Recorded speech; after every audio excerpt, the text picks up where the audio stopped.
Le sourire de Toran Mezeroy, c'est bien sûr notre image du jour. Première médaille pour la délégation française, elle nous vient du taekwondo et elle est en bronze. Samedi 11 août, troisième épisode de 10 minutes chrono, c'est le week-end chez vous. Et pourtant ici à Bangkok, l'Universiade, ça continue. Deuxième journée de compétition et encore une fois un beau programme pour les Français, ça débute dès le matin avec du badminton. Et l'équipe de France qui justement affronte l'équipe que personne ne veut jouer, la Thaïlande, le pays hôte, un challenge donc pour les Bleus. Un challenge qu'a pu suivre notre Stéphane Guillon bien à nous, Arnaud Lalanne. Les Français ont tout tenté, mais à ce niveau de jeu, il n'y a plus grand chose à faire. Le badminton en Thaïlande se joue à très haut niveau. Même sur le plan du public, il y a comme un déséquilibre. 5 matchs, 5 défaites, l'équipe tricolore garde néanmoins le moral. Personnellement, je suis très content. C'est la première fois que je joue des mecs de niveau comme ça, donc ça fait plaisir. Et... On a réussi à jouer notre jeu, à les embêter un peu. On a failli leur prendre un set, donc vraiment c'était bien, c'était sympa. Sur les conseils de leur coach, Julie Delonne et Barbara Mathias tentent de se rassurer. Tapez fort, mais restez toujours attentive. À l'image de l'équipe de France, la paire féminine fait son maximum. Mais malgré le score sans appel, la rencontre aura au moins servi à quelque chose. Ils sont beaucoup plus forts que nous, on a réussi à bien tenir. Un peu pas assez longue des fois, c'est ça qui nous manque, la régularité dans la longueur. Mais c'est vraiment une bonne expérience, c'est super. À côté du bad, pas mal d'autres Français étaient en pleine compétition. Et deux bonnes surprises à noter, elles nous viennent toutes les deux des sports co. On commence par les garçons du volley déjà qui battent la Thaïlande 3-2 après avoir été menés 2-0 s'il vous plaît. Et ensuite les garçons du waterpolo qui arrachent un très bon match nul 1 partout face à la Hongrie, pourtant gros favori ce tournoi la Hongrie. Mais surtout la nouvelle qui donne le sourire à toute la délégation française aujourd'hui, c'est la première médaille. Elle est en bronze et cette médaille c'est Toran Mezeroy qui est allé la chercher en taekwondo, moins de 72 kg. Et on va justement revivre les derniers moments de la belle journée de Toran. Ça, je vais foncer comme j'ai l'habitude de faire sereinement. Et j'espère que ça va passer. Si ça passe pas, de toute façon, je donnerai tout et je lâcherai rien. Je lâcherai rien, ça c'est clair. On est à quelques minutes de sa demi-finale et Toran le sait, il s'apprête à disputer le combat le plus important de sa toute jeune carrière. Moment privilégié avec son coach, l'heure est à la concentration. Dans les instants qui viennent, c'est une place en finale de l'Universiade qui va se jouer. 16h lors du combat, Toran se dirige vers la salle principale. À peine 18 ans, sa concentration est déjà maximale. Face à lui sur l'aire de combat, un très gros morceau. Un Thaïlandais à domicile, avec le public et la télé en direct derrière lui. Finalement, le combat commence et Toran a du mal.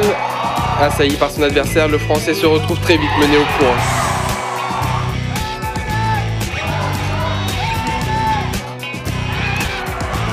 Mais comme il l'avait annoncé, il ne lâche rien et va se battre.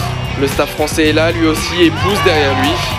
Mais l'écart est déjà fait, et du coup, le Thaïlandais va se contenter de contrôler en fin de match. Et le chemin de Toran, du coup, s'arrête en demi-finale.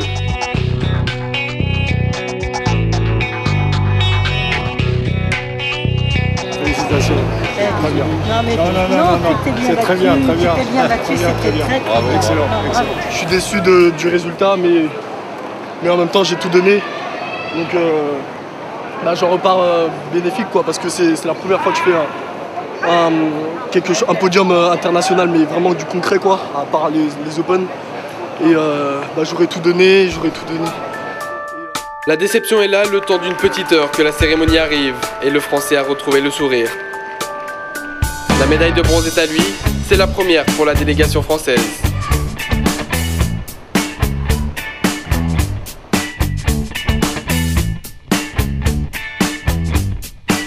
Trop belle, hein. Ah ouais.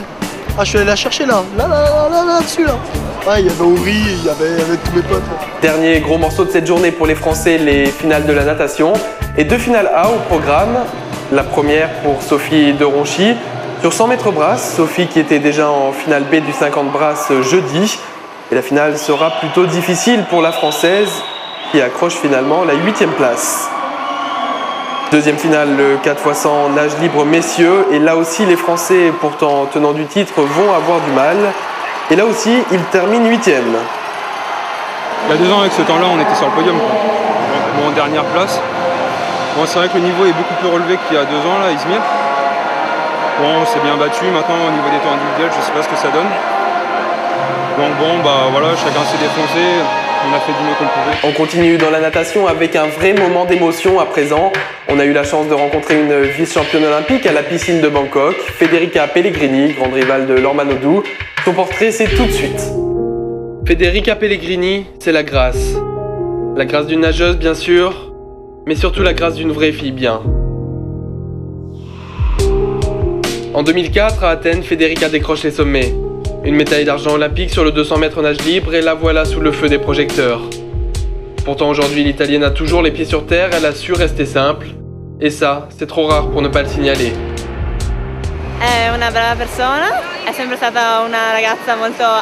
C'est vraiment quelqu'un de grand. En plus, elle est très active au sein de notre équipe nationale. Elle a quand même été la plus jeune médaillée olympique de l'histoire de l'Italie. Elle a eu l'argent à Athènes en 2004.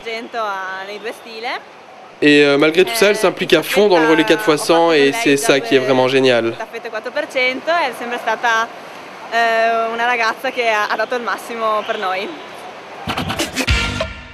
Avec Pékin dans le viseur, Federica l'a bien compris, la meilleure des préparations c'est bien l'Universiade.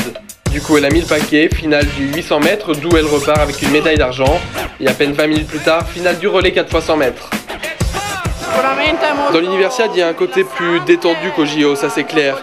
Mais en même temps, il y a toujours cette atmosphère de compétition et c'est ça que je recherche ici. Les JO, l'Italienne veut désormais les gagner. Et si elle pouvait en plus prendre sa revanche sur notre Laure Manodou nationale qui lui a pris son record du monde sur 200 mètres, ça lui ferait bien plaisir, n'est-ce pas Federica? Un petit peu. Bon d'accord, on est de mauvaise foi, c'est pas du tout la question qu'on lui avait posée, la preuve. Allô Paris, je t'aime. Et tant que l'Universiade réussira à attirer des athlètes de sa classe, on peut vous assurer que le sport étudiant restera au sommet. Allez, comme d'hab, dans ce journal, on va laisser un peu de côté le sport pour s'intéresser à la vie sur le village des athlètes.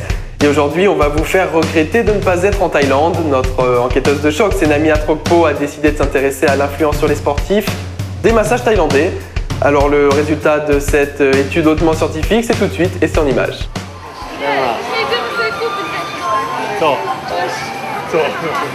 Loin du folklore touristique et largement inspiré du bouddhisme, le massage est ici un réel art de vivre. On considère que le corps est composé de vents avec des points d'entrée et de sortie dont le blocage mènerait à un déséquilibre. L'art du massage nous vient de Shivaka, masseur au service de Bouddha. Celui-ci a transmis son savoir-faire à ses disciples qui l'ont eux-mêmes partagé et ainsi de suite. Le massage des pieds est le plus important. Il apporte des bienfaits au niveau des organes internes, alors que les autres servent essentiellement à la relaxation musculaire. J'ai reçu une formation dans un temple et dans la pure tradition de Shivaka. C'est sa main qui nous guide. J'adore les massages thaï. J'étais déjà en Thaïlande il y a 4 mois pour une compétition. Je me suis fait entièrement masser 3 ou 4 fois tout le corps. C'est excellent. On s'étend et on savoure. Le staff médical de l'équipe de France a, lui, un avis beaucoup plus mitigé. Oui, c'est dangereux, oui. En tout cas, dans le monde sportif, c'est à éviter. Le massage est beaucoup trop appuyé, pas forcément très professionnel. Et du coup, les pressions sont mal réparties et lèsent les tissus. Moi, personnellement, je déconseillerais pour des personnes qui ont des problèmes veineux, des insuffisances veineuses. Au niveau des membres inférieurs, c'est vraiment pas recommandé. Cela n'a pourtant pas l'air d'effrayer certains athlètes. Je me sens vraiment bien, relaxé. Je ne pense pas qu'une femme qui masse ait assez de force pour me faire mal. Il n'y a pas de réel danger dans le massage thaï, si ce n'est quelques pratiques comme la torsion du cou par exemple, mais que nous ne pratiquons plus aujourd'hui. Alors, à vous de voir. Voilà, 10 minutes chrono, ça suffit pour aujourd'hui. On revient évidemment demain avec un journal tout frais et surtout n'oubliez pas, comme l'a dit le grand poète du Val-de-Marne, le Marcel, c'est la liberté. Voilà, je vous laisse méditer là-dessus. Bonne soirée à tous, ciao ciao.